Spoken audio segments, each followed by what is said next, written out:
Welcome to a spooky, scary episode of Tag Talk. My name is Kiley. This is Haley. But today, you're actually Matt Jackson. Thank you. Yeah, today we're someone else. I don't know if you know this. My name is Matt Jackson. I'm a very talented wrestler. Oh, my turn. I am none other than Hangman Adam Page, if it wasn't obvious. You know, my pal Horsey over here. And this is not beer, obviously, and it's in a wine glass, but we have one thing in common, and it's that we're both anxious. So, cheers. Cheers. I got my spooky, scary pumpkin spice latte. As you should. Homemade, too, because I'm a barista. Should I... Can you explain the old man sitting behind you? Maybe. Maybe we should just talk about our set while we wait for people to trickle in. We went live a couple minutes early because we were just so excited. One, to show off our costumes, and two, just for Halloween. Like, we were sitting here. We've been sitting here for 30 minutes just waiting to go live. But it's okay. It's okay because it's Halloween, and we're so excited to be here with all of you. But Haley, who is the man behind you? Well, he's a butler, but today, he's a rancher, you know? Yeah. He's on my farm with me. He's wearing a Hangman shirt, because obviously, duh. Yeah, there's no candy in here. I wish there was. I should have put some in there, but... Maybe. It's okay. Yeah. We have a super chat from our, what's the word? Surrogate? Surrogate. Adopted? What? Our dad, Chris, says happy Halloween. Happy Halloween to all of you. It's just a lucky coincidence that Tag Talk is now on Mondays and it's Halloween on a Monday. And Halloween is our favorite holiday. We're so excited to spend it here with all of you. We have a fun episode planned, a little bit different from our normal Tag Talk content. But again, it's Halloween and we wanted to have some fun with you guys. So today on Tag Talk, we are going to talk about our favorite spooky, scary, supernatural tag teams. So we have like a few that we want to talk about, but as always, if you want to have your comment or your question read on air, you can submit a super chat to do that. And we want to hear what you guys have to say about spooky, scary, supernatural, disgusting tag teams. I did push for the Boogeyman and Little Boogeyman to be part of this, but I was vetoed. But just so you know, in case you're thinking, where's Boogeyman? I tried. But we can talk about it if that's what you guys want to talk about. We want to be as interactive as possible. We'll be reading the chat, so leave your comments. We'll make sure we get to them. Yeah, it's Halloween. We're just trying to have some fun with you guys. So all that being said, it's 3:05. This is when we were supposed to go live, but we jumped the gun. We were excited. It's okay. So we're going to kind of start in the present and we'll work our way back.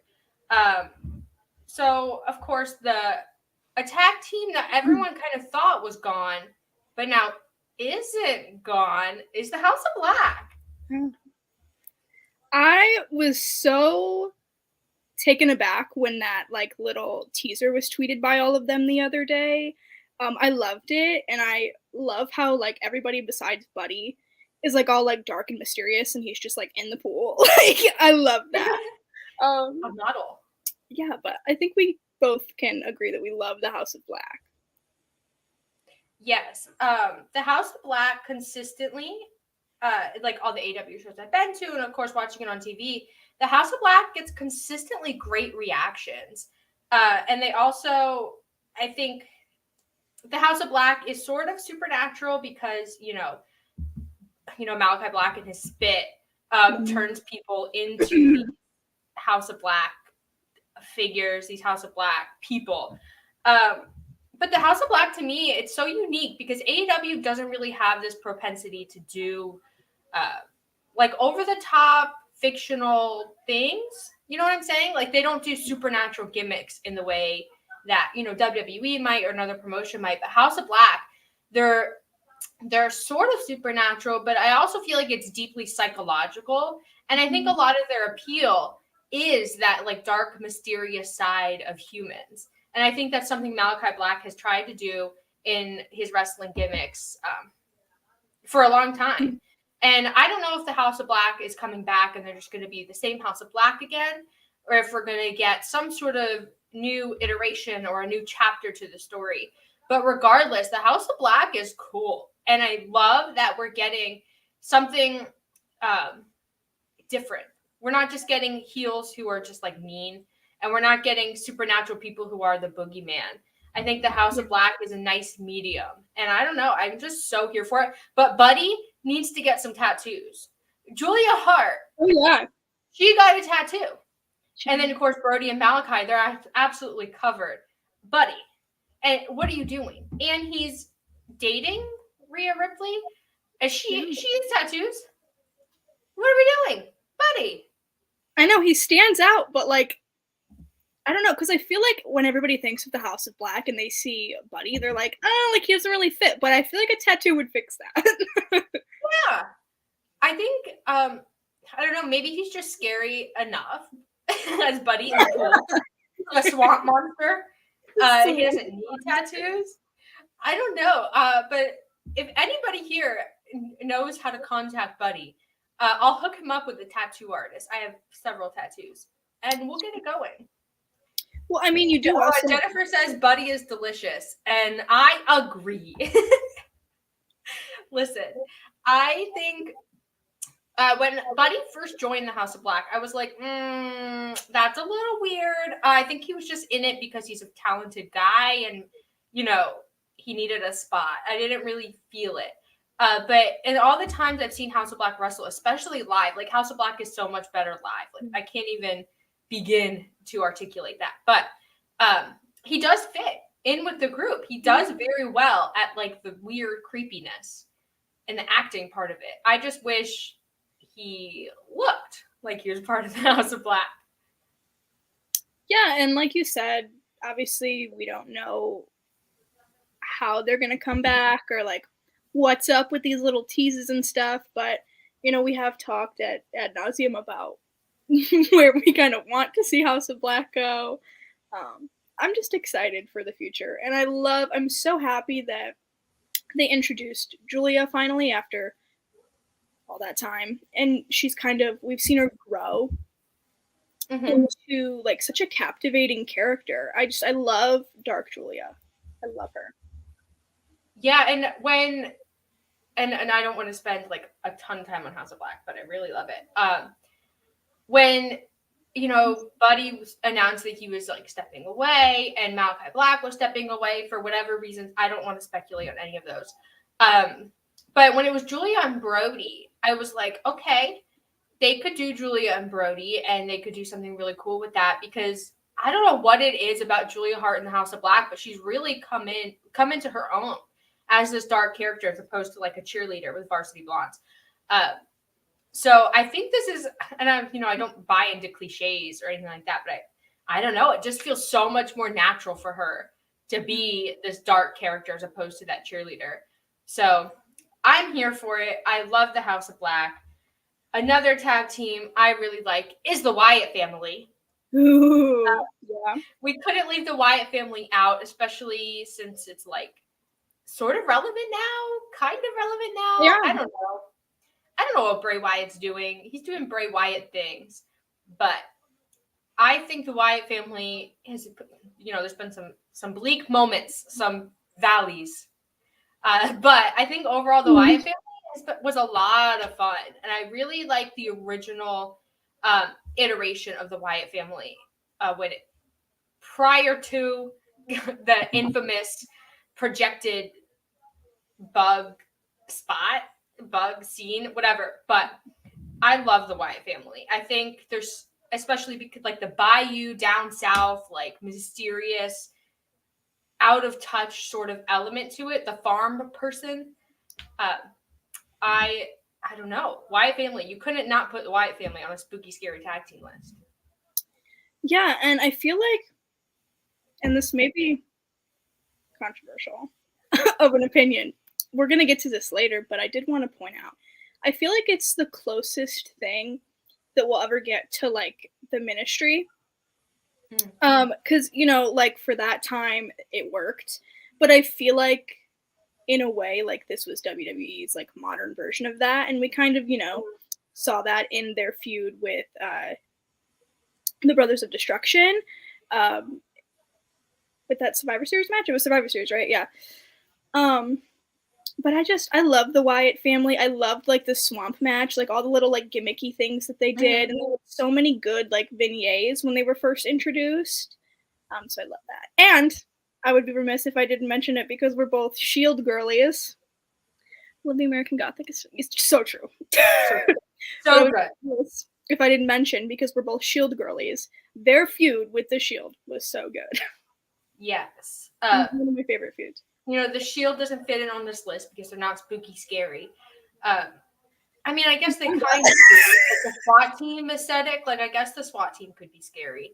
But regardless, the Wyatt family, and I will say I do think I enjoyed the Wyatt family more than I enjoyed the Fiend Funhouse thing, but both were great.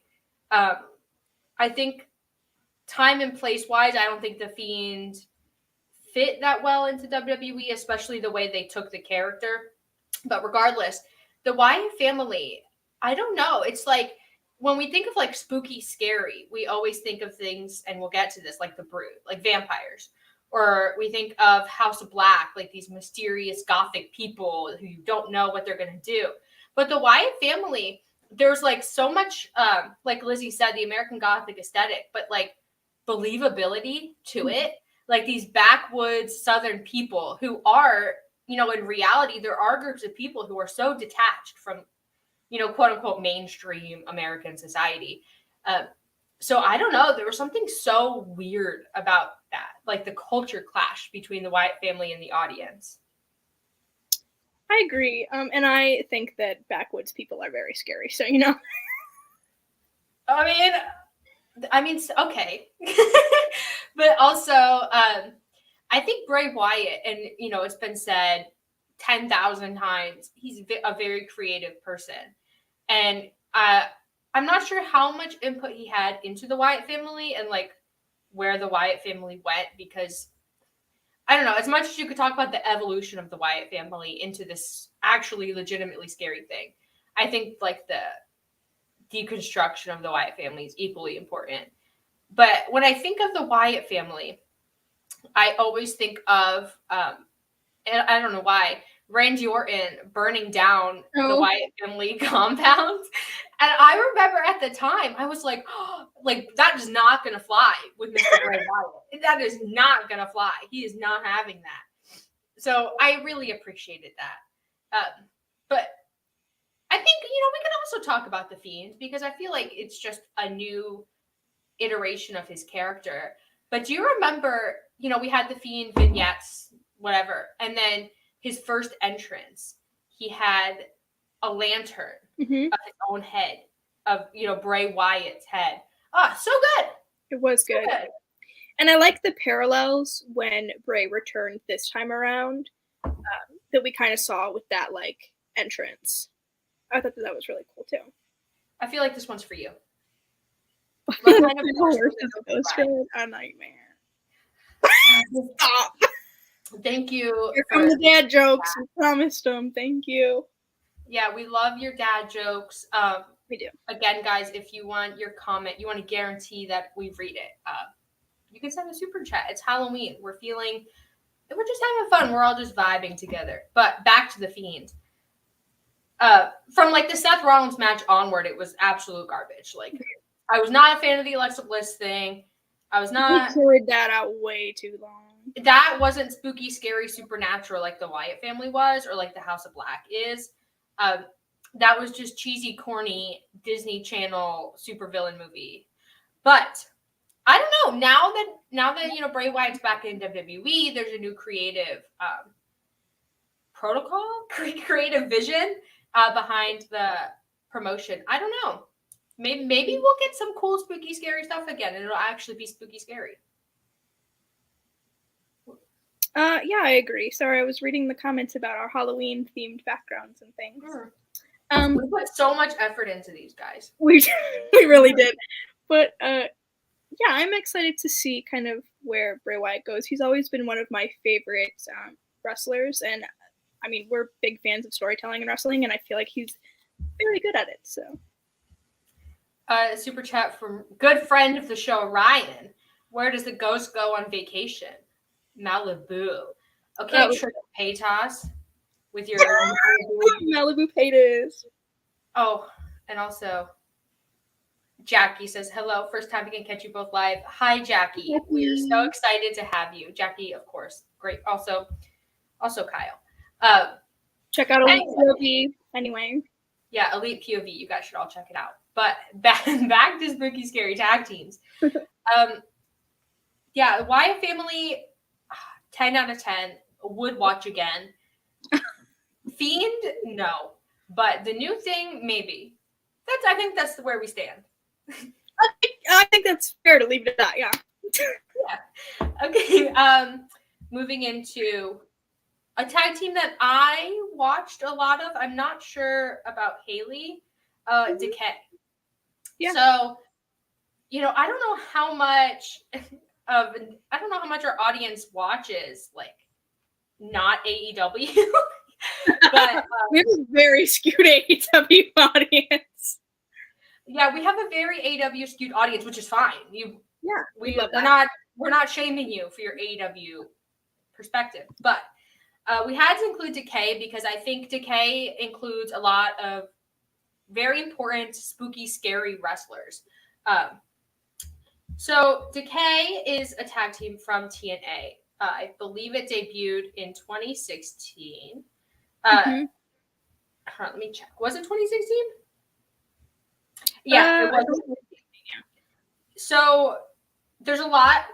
Listen, there's been a lot, but basically, Abyss founded Decay, and Abyss, I believe, still works in WWE, but I'm not entirely sure. Also, shout out to Kyle for the super chat. Smiley face to you too. Yeah, but Abyss was the founding member. Abyss left in 2017, but Decay was sort of revitalized in the pandemic era. So now we have Havoc, we have Black Taurus, Rosemary, and Crazy Steve. Decay is in a lot of ways kind of similar to House of Black. If you're not familiar with Decay, maybe I'll explain it to you that way. But it's also very much, and especially in the case of Rosemary, very demonic, very horror movie-esque in a way that House of Black isn't. So Decay is a lot about showmanship and all the visuals of being scary, while House of Black is very much the visuals too, but also the wrestling and the presentation. But regardless, when Decay was first founded, like I mentioned, founded by Abyss in 2016, I remember thinking, okay, this is like the Ministry of Darkness. And we keep going back to this Ministry of Darkness. But when I was younger, as a kid, I had box sets of WWE, WWF DVDs. And House of the Ministry. Oh my goodness. It's the PSL. It's getting to me. But the Ministry of Darkness was like my thing. Like I loved The Undertaker, and I loved his like feud with Vince McMahon. His hatred of Vince McMahon. I loved Kane as well. Controversial now, but back then I loved Kane. The Acolytes were super cool. Viscera was awesome. So Ministry. But when Decay debuted, I was like, okay, this is like a believable successor to the Ministry. I was like, this is really, really good. And Abyss, who, longtime wrestling fans, Abyss. And I trusted Abyss. I was like, okay, this is Abyss. He's doing this thing. And I think it'll be good. I believe it. And also I love Rosemary. So there was also that. They made their debut. And oh my God, we have another super chat joke. Okay. Ryan says, what do skeletons order at restaurants? Spare ribs. Dad jokes to show support. I love it. Thank you, Ryan. We welcome all your dad jokes. Oh. Okay, more dad jokes. This was Elite POV. Why is it so cheap to throw a party at a haunted house? Because the ghosts bring all the booze. I wish. Could you imagine you threw a party and your ghost catered it and you don't have to spend any Would money? love that. You guys want to hear a spooky story? I have a spooky story. So, listen, it's Halloween. We're feeling chaotic. I was sitting on my couch and I was watching AMC Plus Interview with the Vampire, the new series, which is a 10 out of 10, so good. But I swear, and I will die swearing this happened, a child ghost ran across my living room in front of my TV. I swear it happened. And I haven't been able to prove it, but I'll do a paranormal investigation in my living room. I'll prove that it happened. Listen, I'm going to do it. I think you should. But back to Adventure show. Back to Abyss and Decay. This was like a weird period for TNA also. I think 2016 to like 2019 was so weird for the promotion. Like finding their footing, figuring out who they are. And this was also when wrestling was sort of being taken over by the Bullet Club. So a lot of wrestling fans were really tuning into Ring of Honor, tuning into New Japan, places they could see the Bullet Club. And that was not TNA. So TNA doing something, taking a risk on Decay, which like I mentioned is sort of like a very story character-driven group. Taking that risk and putting Decay on TV. And I think it was one of TNA's biggest successes. And I don't know, I just love Decay. And I talk forever about Decay. Haley, what are your thoughts about Decay? I didn't even ask you. I love Decay. I think one of my favorite like standout moments is their like feud with the Hardys. With Broken, it was so good. And that like fight or brawl that they had on the Hardy family compound, I thought was so good. Yeah, I just really like Decay, and I agree. I felt like it was kind of like a rejuvenated thing for them. And Impact has always kind of been like ahead of the curve with things, and Impact TNA, whatever. But I feel like they've always been ahead of the curve, and Decay was one of the things. Yeah, and we didn't mention Matt Hardy, Brother Nero, that spooky, scary goodness. But keep in mind, we had to pick a few. But Matt Hardy in the broken Matt Hardy universe and all this stuff, I love it. It didn't work in AEW. I think that's undeniable. And I think a lot of that is because of the pandemic. That's why it didn't work. I think if crowds were there, it would have been a little bit better. But I love the broken universe. We have another dad joke super chat from our dad, Chris. What is a vampire's favorite candy? A sucker. That's a creative one. But I like to imagine he's just sitting there Googling dad jokes while we're talking. Probably. But if you were a true fan of vampire lore, you would know that vampires cannot consume human food. So. Speaking of vampires, I feel like that leads right into our next one. I think I mentioned it earlier, The Brood. Yeah. I think I did. Anyway, The Brood. We could not talk about Spooky Scary without talking about The Brood. And if you know me, you will know that I am the biggest Christian fan that probably has ever existed on the face of the earth. Christian Cage, whatever. I love the man. Me, but with Edge. Yeah, you would know that. Like, I mean, soulmates. Anyway, The Brood was okay. I should probably preface this by saying that at the time, we were very young, and I have memories. 0 years old. Were you born? No. You weren't born? When did The Brood debut? I think 1998. Let me see. I was okay. So this is another thing I watched back on videotapes. The Brood. I should also say that. But in the early 2000s, I watched The Brood. I was absolutely terrified. There was blood. There was like weird vampire teeth. Gangrel was like weird, and he gave me bad vibes. So The Brood, and I think a lot of people look back on The Brood and they're kind of critical of it, and they're like, "This is so just not cool." And is cool though. It is cool. I think it's a little, what's the word? It's like emblematic of the time. Like you can't judge it by 2022 standards because then we're going to be going in circles. But the Brood at the time was cool. Kyle from Elite POV with another super chat. What do witches request at a hotel? Broom service. I love that. I love Hocus Pocus. But but I feel like too, it was kind of perfect for the time because, you know, there were a lot of vampire movies coming out. There was The Lost Boys, which I do want to talk about in a minute. I'm a huge Lost Boys fan. But I believe Interview with the Vampire was also around this time. So, you know. Oh, yeah, that's true. And I just talked about the new series, but the original Interview with the Vampire. It's a great movie. It's a little weird, but that's because Anne Rice's novel is weird. So, like, it is what it is. But The Brood, I feel like there was a little bit of a vampire craze at that point, and then vampires faded out. And now I think, like, modern people, we think about vampires, we think about Twilight. So, like, they're a little bit tainted by, like, the Twilight stank. It's true. But It's true. I love The Brood. And when I say this, I mean The Brood, not the new Brood. With we don't even mention. Okay, Haley has thoughts about the new Brood, I think. I would rather not. Okay, Haley does not want to talk about the new Brood. Anyway, I feel like the Brood has like a long-lasting legacy.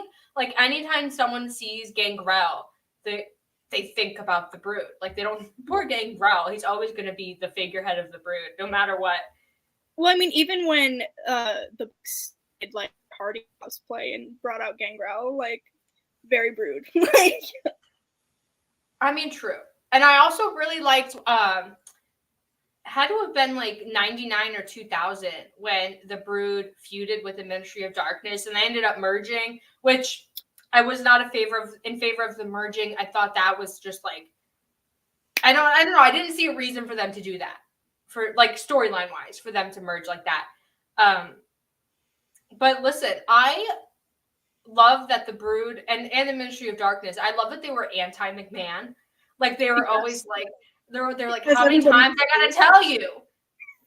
Always. And I'm here for that. I love that. I feel like I don't know, like I look back on it like so differently than everybody else. Like I feel like you said, everybody just kind of looks at it like it's so like cheesy and like whatever. But like it really wasn't. Like I feel like they had really good moments and they did what they had to do. And like they weren't trying to be like super serious. And like Gangrel has said, nobody can hate a vampire. And it's true. And listen, we did get that iconic moment. It was a WrestleMania, I think. But yeah, it had to have been WrestleMania because it was Undertaker Hell in a Cell. It was Undertaker, Big Boss Man, Hell in a Cell. The Brood comes onto the roof of the cell. They give Undertaker a noose and he hangs Big Boss Man. That, I think, was one of the eeriest moments in wrestling at the time. I think a lot of people were really unnerved by it, which is kind of the point of spooky, scary tag teams.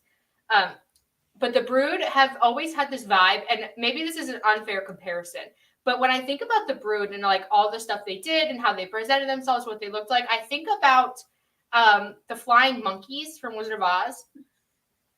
And I'm like, they're like little minions, and they're just ready to just wreak havoc. I love it. Kyle says, what about the corporate ministry? We don't talk about the corporate. I was going to get to that when we talk about the Ministry of Darkness, because I knew we were going to just hate on it completely. I hate the corporate ministry. Let's jump ahead. I hate the corporate ministry. Their theme song slapped, though, but that's the only good thing about them. The only redeeming quality of the corporate ministry. All right, Dad Joke Saga continues. Ryan says, who turns the lights off on Halloween? The light switch. I love that. These are so good, you guys. No, and I know that you're stealing them from somewhere. Yeah. Just Googling Halloween dad jokes. Just scouring the internet. But you know what? It's fine. And yes, Vince ruined the Brood and the ministry. I do agree. I just said I'm not a fan of the corporate ministry. I didn't like that. And I also think the entire Brothers of Destruction, like just even those two, when Kane debuted and he tore, the door off the cage and he had Paul Bearer with him, that felt major. And even now, I go back and I watch that and I'm like, that's so difficult to replicate. There will never be something that scary in wrestling again. Yeah. Because The Undertaker himself was scary. But we had heard about this brother Kane, all these things that Kane supposedly did. And we know that The Undertaker's family, like they're dead, blah, blah, blah. And so to me, the Brothers of Destruction, just like it had to have been like 10 years later in like 2008, they're just like, they just have a brotherly vibe all of a sudden. Mm-hmm. I don't know. Like the PG-ification of the Brothers of Destruction will always irk me, especially because not so much Undertaker, because he still kind of retained a little bit of that, even though we don't talk about Saudi Arabia, but Kane was nerfed. Kane had he was so scary. He had all these supposed supernatural powers. He was unstoppable. He was a monster. They got rid of his mask, made him bald, and he was never the same. You could say the same thing for the corporate ministry. Yeah. They're never the same after that. Well, and I feel like at the time of the ministry and the corporate ministry, Undertaker was on such a high. In my opinion, it's the best version of Taker. I think just promo wise and just his presence, it was just really good. But then Vince had to go and ruin it and claim himself as the higher being or whatever he was called. And I didn't see the point of that. Why did we have to do that? It just kind of undermined everything that we had going. Yeah. And the Ministry of Darkness, as much as it was kind of a band of wrestlers who didn't really fit together, but they were all just supernatural. So they just kind of banded together under the leadership of The Undertaker. There was something really special there. And I think, especially for the period, it was really well done. And, with the exception of a few moments, a few matches, they were a legitimate threat. And that putting Vince McMahon in there, and, it was Vince's choice, whatever, I don't know. I just don't buy it. I think of that time, and I think they were trying to break into Vince McMahon's house. It might have been Stephanie McMahon's house, but the Ministry of Darkness breaking into that house, that trope of breaking into someone's house, it's WWE loves it. But back then, that was really scary. When they kidnapped Stephanie. Yeah. And they put her in the ring and the whole marriage ceremony. Terrifying. Yeah, they're doing all this stuff and it's morally corrupt. Yeah. It's you want them to die for it, but they're supernatural, so they get to do whatever they want, whenever they want. Which in wrestling, it's kind of hard to do that because it's a sport, but you have supernatural characters who are supposedly unstoppable, whatever. But I still love it. I still think it's cool. And then now it's Vince McMahon. I could forgive him for the Steve Austin stuff. Steve Austin would never be friends with Vince McMahon. Never. But you know what? They did it and I could forgive it. But this big bad supernatural scaries? No. Why ruin such a good thing? Why? And I do think that Gangrel was kind of disadvantaged there. Edge and Christian, of course, went on and they did great things outside of the Brood. They're still even doing great things today, shockingly. The Undertaker was kind of the same, but just like Kane, he's just kind of a dude who has a super long entrance and he's dead-ish. I don't know. They lost a lot of the funeral home mystique. And I think that's why it's so hard for creepy characters or tag teams or anything like that to get over, because the Attitude Era, you could get away with stuff like that. They were walking around in kayfabe all the time. And now, we have social media and so many other things, and we know these things aren't real. So I feel like it just ruins it. Yeah. Louise says, the fact that Christopher Daniels was supposed to be the higher power instead of Vince is still weird to me, honestly. Christopher Daniels as the fallen angel, like that was, and it's been a while since I've gone back and watched a lot of that, but he's a really talented guy, and it's kind of shocking to me that he, not that he's like a quintessential Vince guy, quote unquote Vince guy, but it's kind of shocking to me that he never got like a big WWE WWF run, just because he's been so successful everywhere. But then again, I don't pretend to know what goes on in Vince McMahon's brain. So it is what it is. But I think anyone would have been better in that spot. I didn't want any of the McMahons. And like Shane McMahon sort of got involved. He became a member in the corporate ministry. I didn't want any of them involved in that. But they did it anyway. And also, this might be a controversial opinion. Maybe someone can let me know. I don't think the Big Show fit. He was only in there for a couple months. But why was the Big Show in the ministry? Maybe just because he was like big and menacing. I don't know. But it really didn't work. Why? But Big Show is always in that spot where he's like the big menacing guy in a faction.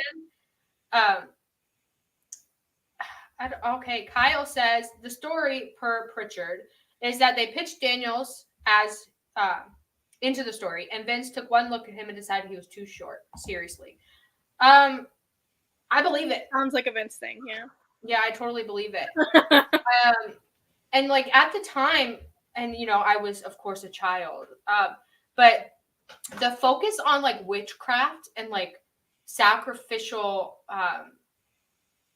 rituals and all that sort of stuff within the ministry, like that's a bigger, broader social commentary, and I loved that. I think with the if you took Big Show out and you took the McMahons out, at the core the ministry was a product of its time, and House of Black is kind of doing it now with like the witchy, like ritualistic stuff, but I don't know. It'll be so hard to replicate the ministry today, just because I think wrestling fans are so like encouraged to find fake things in wrestling and like over critique wrestling instead of letting themselves really sink into the story and enjoy it.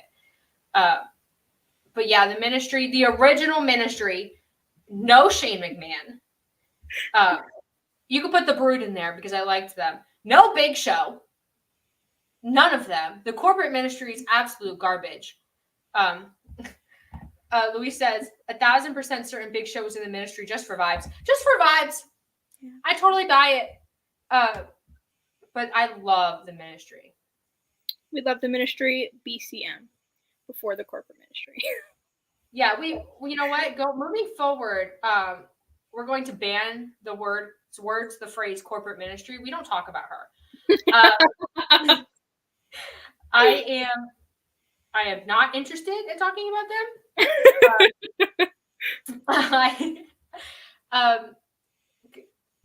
Justice for Naked Midian, yeah. I was going to say I had something I was going to say about Gangrel, and I totally forgot. Which poor Gangrel, I feel like that's the story of his career. Poor Gangrel. I love him. Though I don't know, and I feel like AEW kind of, and maybe this is another controversial thing. I've got lots of like takes today, but AEW does sort of play into these long-term histories a lot more than WWE does.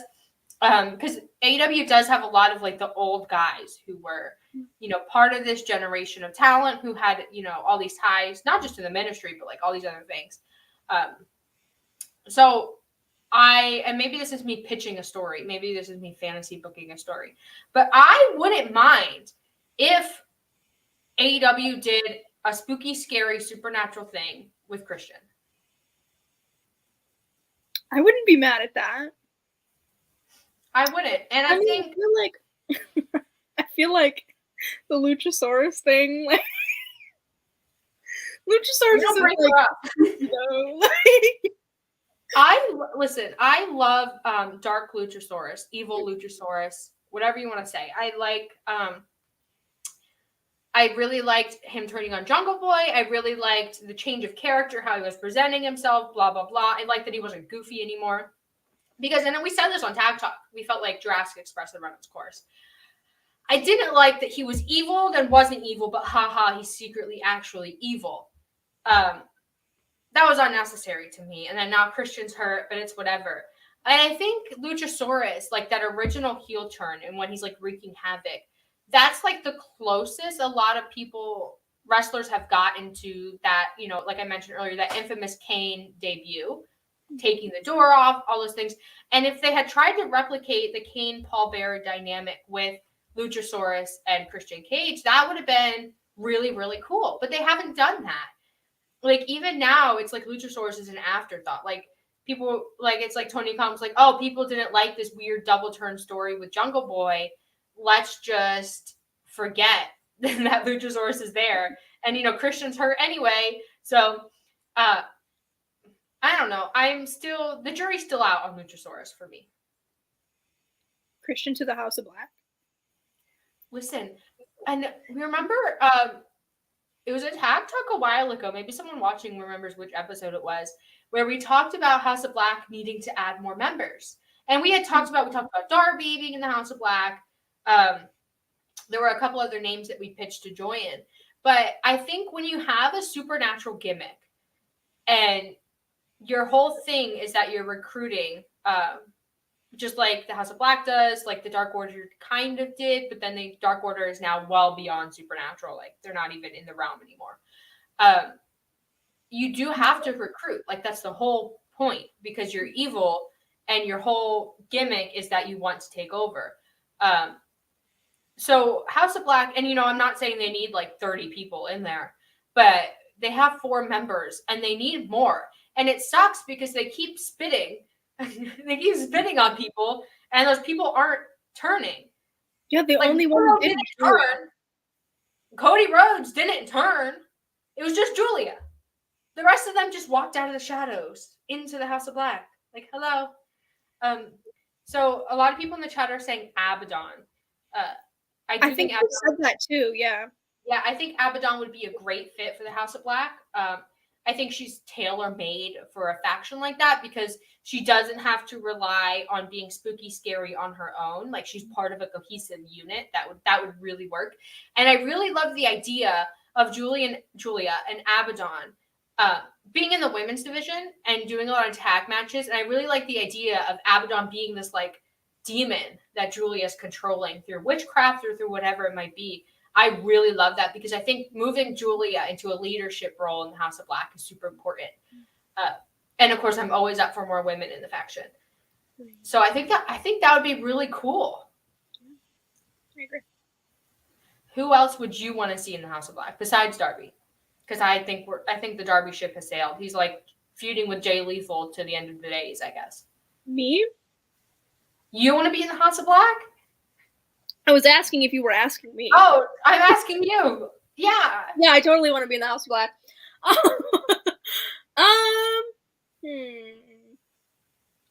don't know. There's a lot of people taken up with like the firm and stuff right now, like I originally would have said. So I have a lot of thoughts about the firm, guys. But that's not for this episode. That's not for this episode. Lizzie says Haley for House of Black. Absolutely. Can we start a trend on Twitter? Can we start Haley to House of Black confirmed? I feel like you have to put it now in your Twitter bio, just House of Black.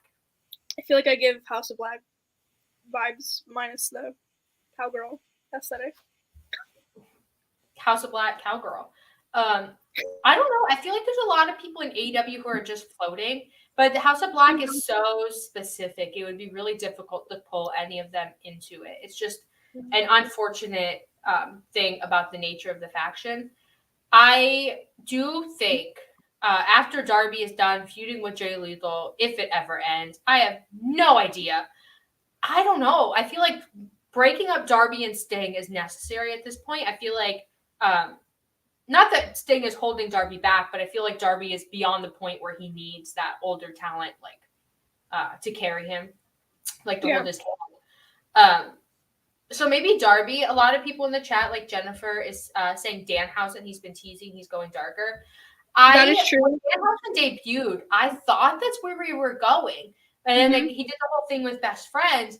But like for the longest time, I've always thought that Danhausen being with best friends was kind of like he's just kind of hiding, like he's like a sleeping dog. We didn't get it, and now he's not with best friends really all that much anymore on camera. So maybe Danhausen. I wouldn't be opposed to Danhausen. I mean, like the original version of Danhausen was very like this version. It was very like demonic and like creepy. Yeah. So I'd like to see it. I think AEW was uploading. I think he has a match today, like a special, just for Halloween Danhausen match. So maybe Danhausen. I don't know. I also think there's a case to be made, and maybe listen. We talked about this in the last episode, but I don't know if this audience has heard this. Butcher and the Blade. Mm-hmm. I think Butcher and the Blade have been horribly overlooked, and Bunny, throw her in there too. And I think they would really fit in the House of Black, like the goth, emo aesthetic. I don't know. Maybe that's just me. No, I agree, and I think that Julia and Allie, Bunny, would be a really interesting tag team as well. Yeah, and of course, I would still have Abaddon in there too. I just think, and like I said, House of Black, they got to start expanding. If they're going to come back, which they had the videos, so like I'm presuming they're coming back and they're going to be the actual House of Black and not some new thing. They do have to start. Oh, the chat loves the Bush and the Blade idea. But they do have to start recruiting, and they have to recruit in a way that isn't like Miro, because Miro not turning evil, and he could turn evil in the future, and maybe I'm just being dumb. But Miro not turning evil was kind of like neutering Malachi Black. It was like, oh, actually, like you don't have this power to destroy people's lives because clearly they can just fight it. The power of Sting is stronger, I guess. The power of Sting. The power of Sting. He's just too strong for Malachi Black.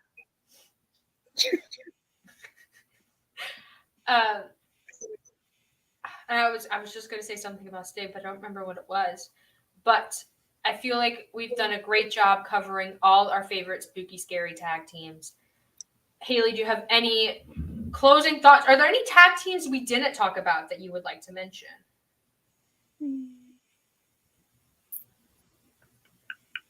I don't think so. I think we covered mostly everything.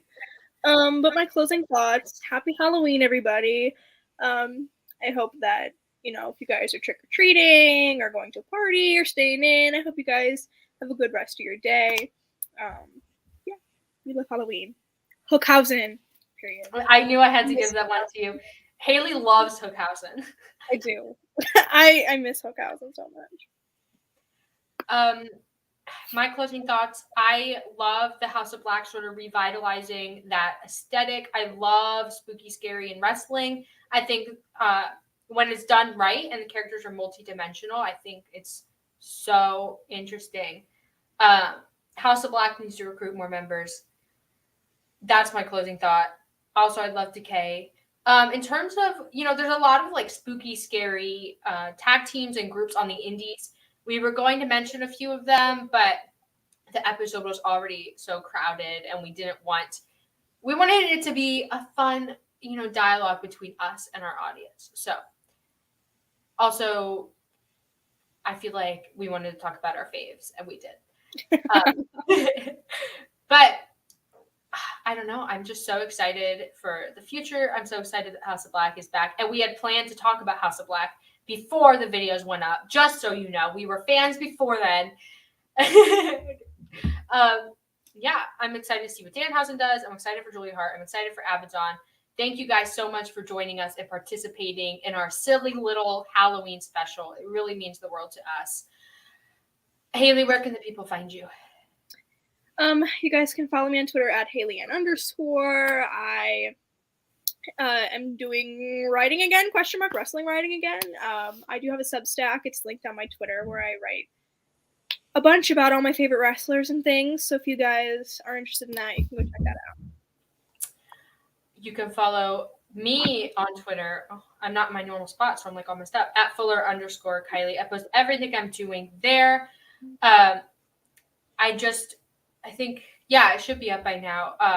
On the Romanticized Wrestling YouTube channel, I just did a video with my good friend Kyle. We talked about all our favorite fights without honor from Ring of Honor, like the whole history of Ring of Honor.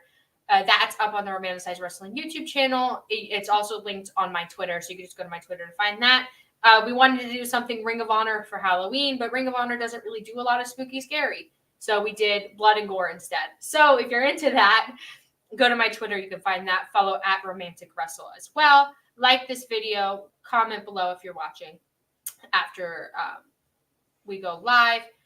Let me know your favorite spooky, scary tag teams. I'm super interested in it because a lot of us have different tastes, and we also think of different things as spooky and scary. So let me know what you're thinking. Subscribe to Fightful Overbooked. Go watch all the other content on Fightful Overbooked. There's a lot of great people doing a lot of great things on this channel. All that being said, happy Halloween from Matt Jackson and Hangman Page. And we'll see you guys next week.